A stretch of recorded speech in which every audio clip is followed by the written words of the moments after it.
वित्त वर्ष 2020 में अकेले भारत का बाजार 50-60 अरब अमेरिकी डॉलर था और बोस्टन कंसल्टेंसी ग्रुप के हाल के अध्ययन के अनुसार 2025 तक यह बढ़कर 150 अरब का हो सकता है।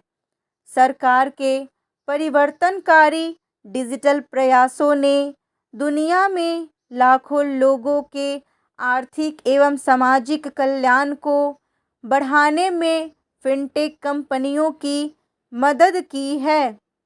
डिजिटल क्रांति का अगला चरण बिखरे हुए डिजिटल समाधानों से आगे बढ़कर ऐसी डिजिटल अवसंरचना की ओर बढ़ने का है जो अर्थव्यवस्थाओं एवं समाजों में डिजिटीकरण को गति देगा।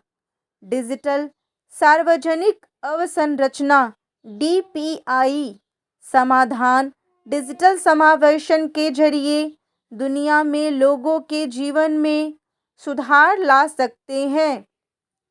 सफल सरकारों ने अपने देशों में समक्ष तत्काल चुनौतियों को हल करने में इन डिजिटल सुविधाओं का उपयोग किया है। जिन देशों के पास महामारी से पहले समग्र एवं सक्रिय DPI था, वे वायरस से निपटने के लिए स्पष्ट तथा त्वरित कार्रवाई प्रक्रिया बना पाए। डिजिटल सार्वजनिक सुविधाएं DPI को वैश्विक स्तर तक पहुंचाने में मदद कर रही है।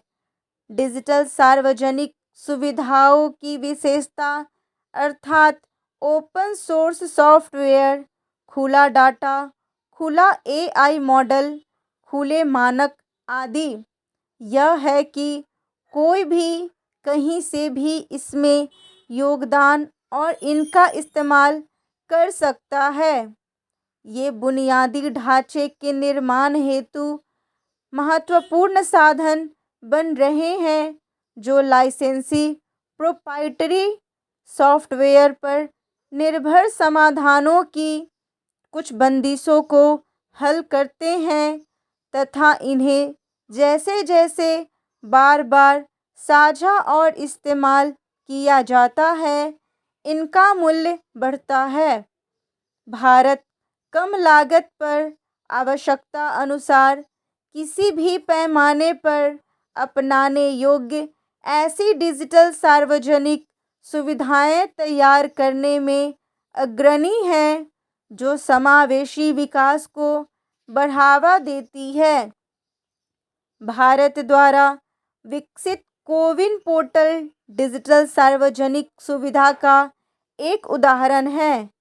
एक अन्य उल्लेखनीय उदाहरण open network for digital commerce ONDC का है, जिससे ई-वाणिज्य उद्योग की मौजूदा कार्यशैली में क्रांति आने की संभावना है। DPI समावेशी नागरिकों की निजता तथा सुरक्षा का संरक्षक तथा विनियामक तंत्रों से संचालित होना चाहिए जो उसके कार्यान्वयन में जवाबदेही और पारदर्शिता सुनिश्चित करे। इसकी रचना इस तरह होनी चाहिए जिससे सरकारें निजी क्षेत्र के साथ सहयोग कर सकें तथा बुनियादी स्तरों के ऊपर नवोन्मेष को बढ़ावा देकर उससे कुछ नया सृजन कर सके। नागरिकों को स्वास्थ्य सेवा, बीमा, वित्तीय संसाधन एवं अन्य सेवाएं सुलभ करने के लिए ऐसा करना आवश्यक है। सार्थक सार्वजनिक निजी भागीदारी बनाना अच्छे DPI के विकास में सहायक होगी। जैसा कि हम बता चुके हैं कि भारत में डिजिटल भुगतान तंत्र का विकास आधार और यूनिफाइड पेमेंट इंटरफेस UPI स्थापित होने के बाद हुआ तथा कई कंपनियां नई सेवाएं प्रदान करने और बाजार अच्छी खासी हिस्सेदारी जुटाने के लिए बुनियाद तैयार करने में समर्थ हो सकी। इसके बल पर विभिन्न भुगतान एप्लीकेशनों के बीच स्पर्धा एवं नवाचार को भी बढ़ावा मिला। देश भर में डिजिटल लेन देन बड़े एवं छोटे सभी बैंकों के लिए नई ऊंचाई पर पहुंच गया है। यूपीआई ने पुराने और नए दोनों तरह के व्यवसायों में नवाचारी गतिविधियों को समान रूप से अपनाने की सुविधा देकर प्रवेश बाधाएं हटा दी हैं।